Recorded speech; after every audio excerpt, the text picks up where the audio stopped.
Hello everyone, তোমরা সকলে কেমন আছো? আমি ভালো আছি। আর আমার নতুন একটা ভিডিওতে তোমাদের সকলকে অনেক অনেক স্বাগত। তো আজকে বানাবো বিরিয়ানি। কদিন ধরেই তানিষ্কা খেতে যাচ্ছিল বিরিয়ানি।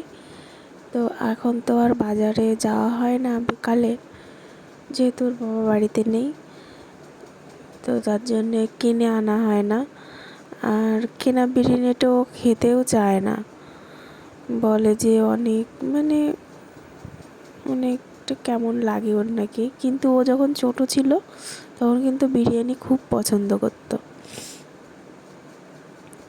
তো ফার্স্টেই আমি বেরেস্তা করার জন্য পেঁয়াজগুলোকে ভেজে নিয়েছি। আর আমি কিন্তু রান্নাটা সম্পূর্ণ সরষের তেলে করছি। আমি কোনো সাদা তেল ইউজ করিনি আর কোনো ঘি ইউজ করিনি, কারণ ওই যে ওর পছন্দ না, তার জন্যে। তাই আমি ফার্স্টে বেরেস্তাটা করে নিয়েছি। এখন আমি আলুগুলোকে একটু ভেজে নিচ্ছি।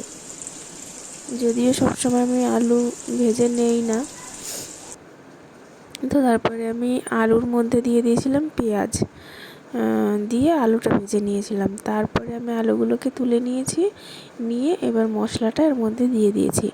এর মধ্যে কিন্তু আমি এক্সট্রা কোনো গরম মশলা দেইনি, শুধু আদা, ঝাল, জিরে আর রসুন, এই জিনিস কটাই দিয়েছি।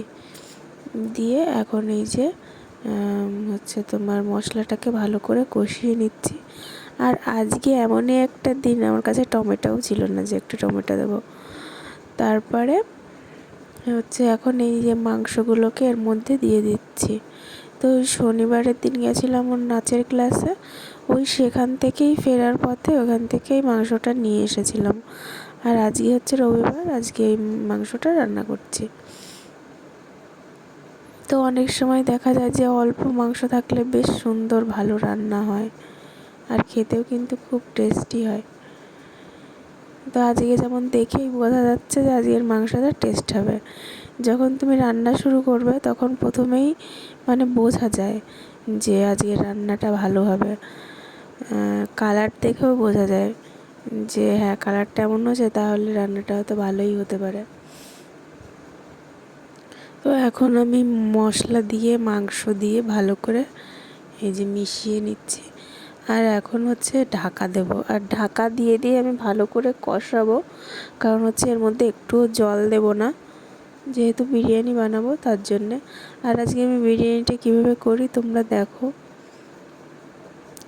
যেহেতু ঘি দেব না, তার জন্যে জানি না কেমন হবে খেতে, তো ভালোই হয়েছিল খেতে।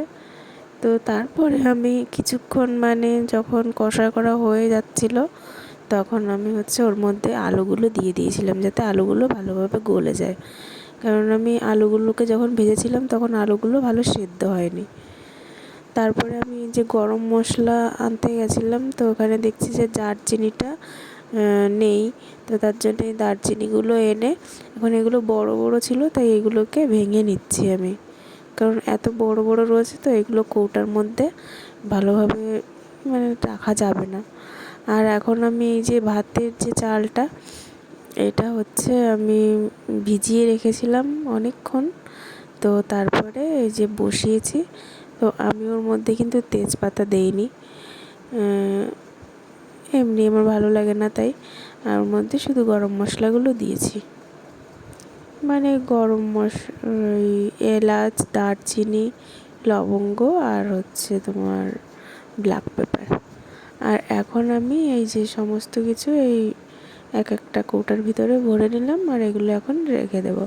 এইভাবে রাখলে পরে আমার নিতে খুবই সুবিধা হয়, কারণ আমি সব জিনিসে দারচিনি ব্যবহার করি না। আমি বেশিরভাগ গোলমরিচটা বেশি ইউজ করি আর লবঙ্গ বেশি ইউজ করি।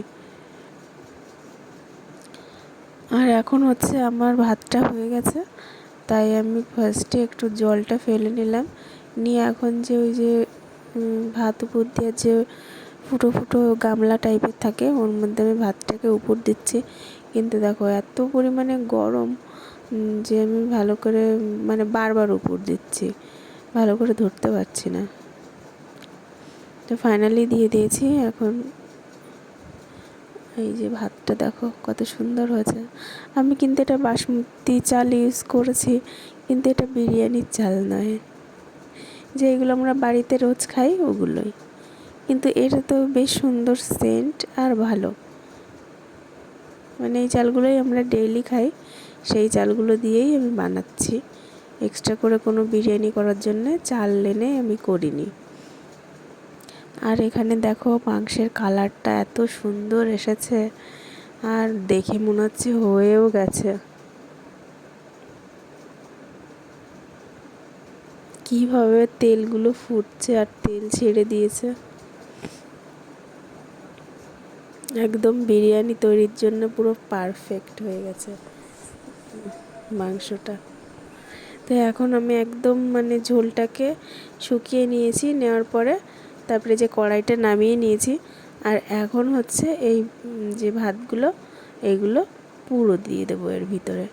তো আজকে আমি লেয়ার লেয়ার করে করিনি, যেহেতু আমি এই কড়াইটাতেই দমে বসাবো, তার জন্যে আমি এই কড়াইয়ের মধ্যে পুরো একদম ভাতটা সুন্দর করে মানে গুছিয়ে দেবো। আর এইখানে হচ্ছে আমি আর আমার মেয়ে খাবো, তার জন্যে মানে 2 মেয়ে, এই জন্যে অল্প, একদম অল্প, ওই কতটুকু হবে 180-90 গ্রাম মতো চাল আছে এখানে।